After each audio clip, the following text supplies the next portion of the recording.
for those of you not keeping score, it's been 6 years since I've presented my much lauded opening remarks. So this is kind of a treat. 20 years is a long time. It's a generation. I was walking down the street a couple months ago in San Francisco. 2 men had stopped to chat on the sidewalk. Nothing unusual about that. What was unusual, at least to my Midwest sensibilities, was that these men were buck naked. They wore only cock rings. Oh sure, they're fun. But is this the right direction for our august gathering? One of our friends, who goes around labeling himself a founder, a committee member, although agitator is more accurate, has recently suggested that this is the direction we want to turn. How else to interpret his recommendation that pants be optional and hugging and touching permitted among men? Such heresy is an affront to the very principles the LMBMSMAMFMWMSMLM was founded on in 1999. His cries of heterosexism echo in an empty chamber. You know who wore pants? The Founding Fathers. George Patton, Neil Armstrong, John Wayne, David Lee Roth, mostly, and Larry Brossite.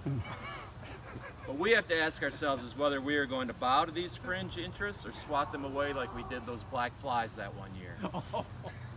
A little chronology. In 2001, the tournament began in earnest, and we introduced what has outshined every sports trophy outside of Lord Stanley's, the Washers Traveling Cup.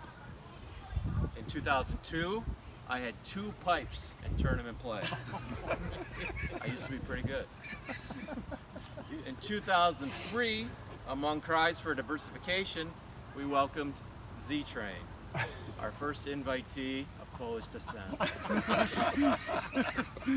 But instead of placating the progressive elements among us, this diversification only brought cries for more of the same. The committee is not stupid. We knew we had to acquiesce to this pressure while at the same time maintaining our white bread homogeny we all hold so dear. So in 2005, we brought in a Jew. And I think we can all agree that Murray is one of the finest specimens you'll ever meet. Anyone ever notice that he never takes the pork home? Nelson also joined us that year with Murray at his side and proceeded to walk away with the whole shooting match.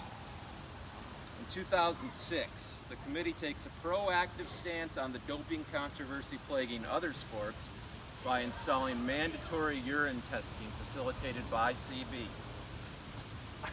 In 2007, Mr. Westerfield, with great fanfare, announces plans to build the LMBMSMAMFMWMSMLM website, promising a detailed history of the event, Larry Brossite biography, year-by-year partners and results, past menus and weather conditions, extensive photo gallery, external links of Washer's interests, and light pornography.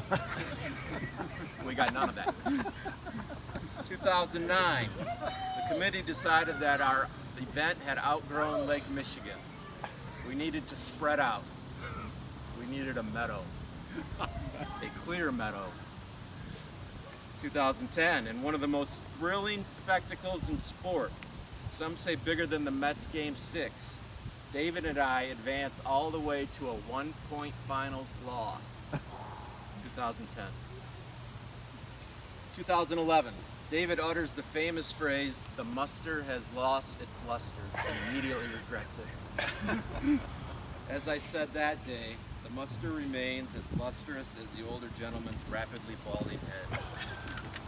Also in 2011, David proves that decrepitude, mental confusion, and even occasional incontinence need not keep us from competing and performing at the various highest levels as he bagged his first cup. Of course, he was playing with 7-time champion Marty Maher. 6-time champion. If Roger Federer was my partner, I'm sure we'd win some doubles matches too. which brings us to today. Let's play some clean matches, and as always, please, no wagering.